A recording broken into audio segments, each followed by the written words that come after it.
warahmatullahi wabarakatuh. Saya Retno Sri Wulan, CGP Angkatan 9 dari SDN Kayu Putih 09.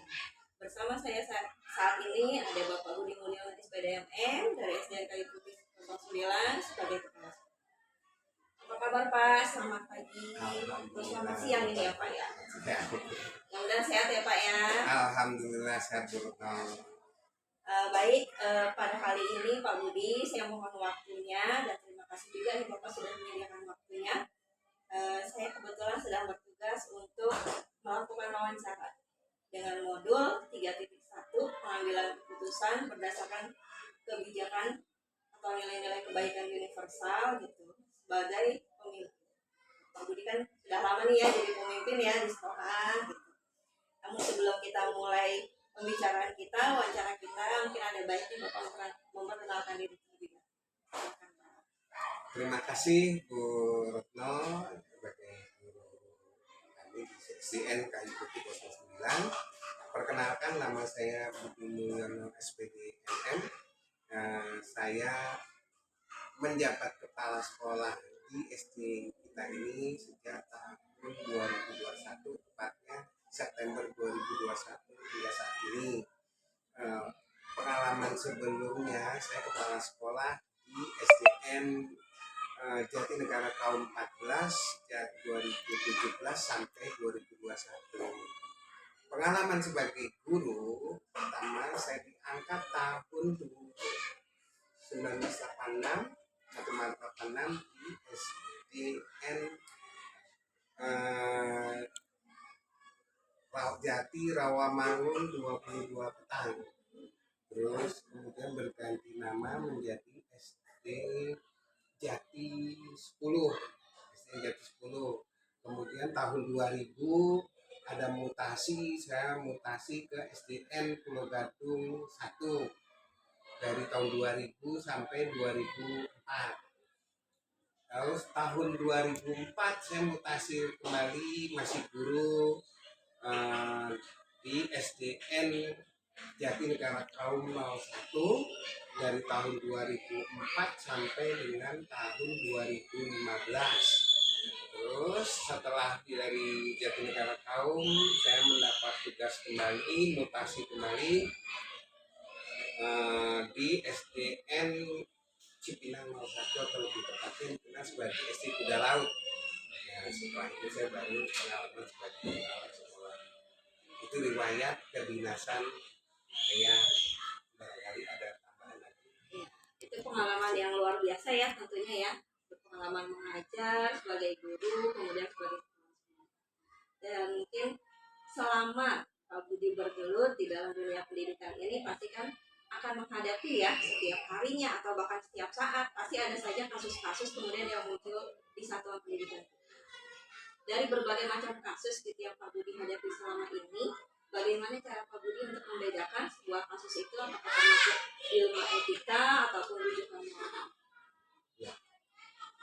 Benar apa yang Ibu Retno sampaikan bahwa guru, kita bicara guru ya, kalau bicara umum semua. Intinya semua orang akan menghadapi masalah utamanya murid, karena kita menghadapi atau berhadapan dengan murid dengan sosial ekonomi dan karakter yang berbeda-beda. Yang pertama yang kita harus pahami ya kita karakter anak-anak dulu. Ya, sebagai guru kita harus paham betul karakter tiap-tiap anak, karena tiap anak pasti ada perbedaan. Perbedaan itulah yang kita pahami. Nah, bila terjadi satu kasus, misalnya entah murid tidak masuk, entah itu karena ya katakanlah penakalan murid berkelahi atau bahasa sekolah dikenal istilah bullying. Nah, menghadapi hal kayak begini, kadang-kadang saya berhadap malah sering bila ini sudah agak sedikit besar, saya diskusi dulu dengan guru-guru tim guru. Kalau mengidentifikasi gimana Pak, ini kasus ini termasuk ilmu etika atau soal rujukan moral itu seperti apa? Nah, kalau yang etika dan moral itu etika kan bisa menyangkut tata krama, sopan santun. Nah, kalau moral itu kan apa ya? Lebih tepatnya apa sih lebih tepatnya gitu. Atau sikap Ya artinya secara etika dan moral itu sebenarnya beda tipis aja. Tinggal ketika kita membedakan ini kasus ini bernuansa atau ke ranah yang apa namanya etika dan moral itu, saya harus menganalisis dulu saya pelajari dulu itu kasusnya seperti apa. Misalnya anak sering tidak terlambat, tidak tepat waktu. Kalau hanya sekali waktu karena mungkin faktor terlambat kemacetan itu udah umum lah, biasa bisa gitu. Tapi kalau misalnya ini nanti berkembang lebih ini, ya saya akan lebih mendalami kembali apa penyebabnya anak itu. Nah kalau nanti berkaitan dengan etika, saya kalau mandi orang kayak ada perubahan. Berarti kalau misalnya ketika Bapak tadi ya sebagaimana ada kasus di kita seperti itu, misalnya ada siswa yang tidak masuk karena mungkin ada keluarga yang sakit atau apa, jadi orang tua menunggu adiknya sakit, itu seperti itu dalam etika ya Pak. Ya. Nah itu bagaimana Bapak menjalankan atau mengambil keputusan dalam situasi seperti itu? Nah kalau seperti itu memang dilematis, memang jadi korban hati terlambat ada. Tapi kita sebagai sekolah, artinya guru, kepala sekolah, keluarga sekolah harus bersikap mentolerir sedikit kalau memang kondisinya seperti itu. Sama-sama perlu mendapat perhatian. Yang jadi korban kan anak itu tadi datangnya terlambat. Secara aturan anak itu sudah melanggar.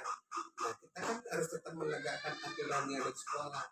Nah aturan itu bukan kita langgar, tapi kita toleran ya selama kondisinya seperti itu, memang ini ada keluarga yang sakit dan berat atau memang si orang tua sakit, ya sedikit kita seperti memenuhi secara aturan kita salah, tapi kita berusaha namanya kebijakan.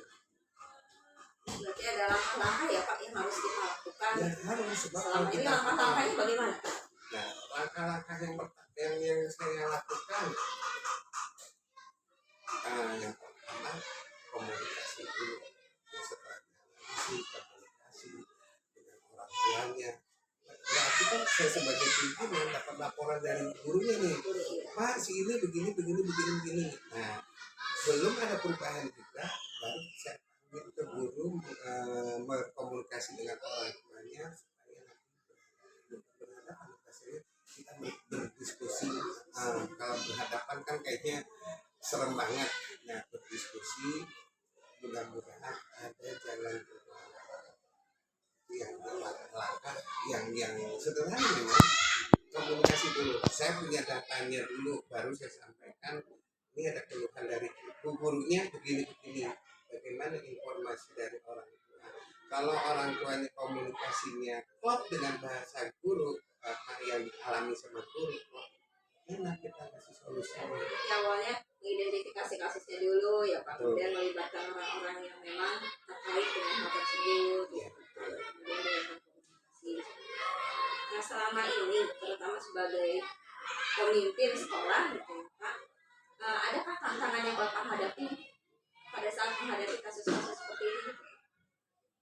Ya dibilang pernah, ya dikatakan sering bisa. Ya namanya sebuah sekolah, kita berhadapan dengan ratusan murid dengan latar belakang orang tua yang berbeda-beda.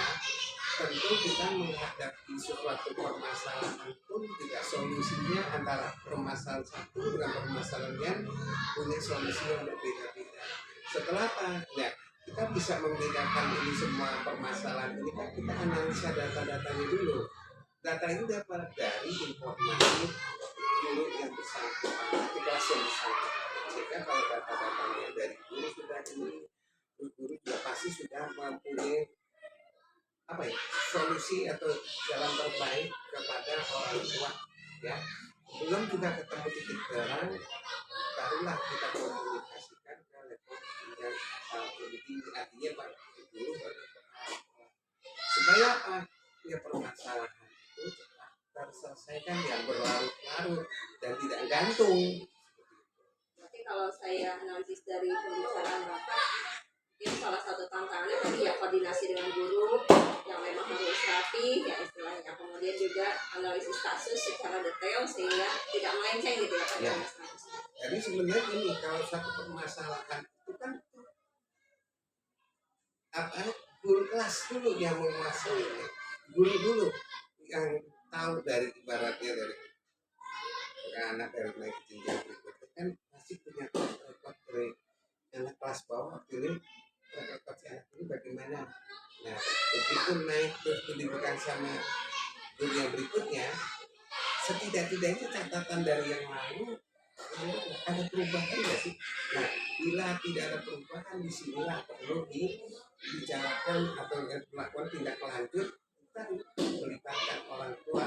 Kalau bahasa misalnya tentu tidak ada perubahan, ada si anak misalnya terlambat atau jauh, sedangkan dia mengantarkan tidak ada, dia akan berlalu merugikan anak dan membuat sekolah menjadi terganggu. Nah, bagaimana solusinya? Setelah orang tua kita tahu ini loh, begini permasalahannya. Yang kita sarankan bukan kita suruh pindah, tapi kita sarankan cari sekolah terdekat supaya apa? Orang tua yang tadinya sibuk ataupun ada kegiatan yang lain dan sebagainya dia tidak terbebani akhirnya dengan berhati. Si anak juga akhirnya bisa berjalan dengan sekolah yang dekat tadi atau orang tua bisa mengantar dan bisa pulang lagi tanpa makan waktu yang panjang. Itu mungkin salah satu solusi terbaik buat orang tua dan anak, karena mereka memberikan solusi itu kan terkait buat semua. Jadi aturan sekolah, disiplin sekolah tetap kita tegakkan, sementara dari orang tua tidak terbebani dan anak tidak dihukum terus karena satu melakukan pada anak itu bisa berubah tapi kondisi seperti itu. Ini kita hanya menyarankan, tapi kalau misalnya orang tua tetap bertahan ingin bersekolah di sini nggak mau karena alasannya bagaimana kan itu orang tua yang nanti ya kita kembalikan harus ada perubahan gitu. Kalau enggak ya itu tadi siapa. Jadi salah satu hal yang paling efektif dari pembicaraan Pak Budi koordinasi komunikasi antara pihak sekolah dan orang tua seperti ya, kualitas pendidikan siswa. Kemudian apakah Pak Budi sendiri selaku pimpinan memiliki jadwal tertentu nggak untuk menyelesaikan sebuah masalah-masalah itu? Atau misalnya, kalau yang ini harus selesaikan cepat, kalau yang ini saya harus koordinasi dahulu dengan guru, seperti apa? Ya, kalau di situ itu ada namanya klasifikasi ya. Kita klasifikasikan kembali kalau diklasifikasikan kan berarti ada tingkat kebutuhan penyelesaian. Nah, kalau memang ini berdampak amat sangat buruk sekolah, berarti ini harus dilakukan skala prioritas. Tapi kalau misalnya ini bisa diselesaikan komunikasi guru dengan orang tua, ya cukup. Tapi kalau sampai dampaknya akan membuat sekolah tidak baik, ya tentu harus sesegera mungkin. Nanti kita lihat skala prioritas dulu ya Pak, Ya. di sebuah kasus. Kemudian selama Bapak jadi pimpinan ya, adakah seseorang atau misalnya hal-hal apa, faktor-faktor apa yang sangat membantu dalam penyelesaian kasus itu? Yang pertama ya orang tua satu harus mempunyai sikap positif, mau mengakui kalau terjadi kekurangan ataupun kesalahan pada putra putrinya atau anaknya ini. Nah, ngaku dulu kalau dia bisa mengakui bahwa memang kesalahan itu ada di diri katakanlah anak atau dalam arti orang tua sudah gitu. Ya, yang itu pengakuan dulu kalau pengakuan juga dia mengakui ya saya salah gitu. Jadi pengakuan dulu. Kemudian mungkin pertanyaan terakhir saya nih Pak, kira-kira dari pengalaman Bapak sebagai pimpinan, adakah pelajaran yang sangat berharga gitu yang Bapak dapatkan dalam urusan pengambilan keputusan dalam berbagai macam kasus ilmu etik ini? Pastinya ada setiap menyelesaikan suatu masalah. Nah, ini contoh misalnya sekolah kita diisukan atau ada pungutan mengatasnamakan donasi. Kalau kita biarkan itu berkembang di grup atau di karena informasi bisa pakai WA segala macam, kita biarkan karena kita merasa tidak tidak berjuang nanti berkembang terus dan itu akan berdampak negatif buat sekolah.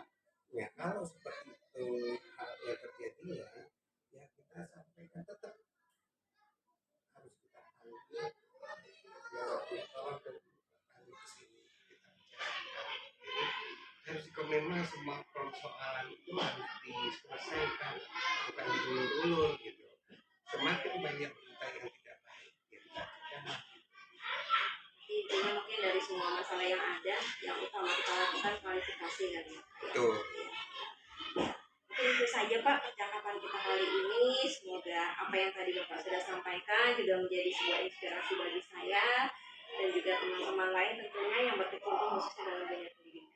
Ya, terima kasih ya.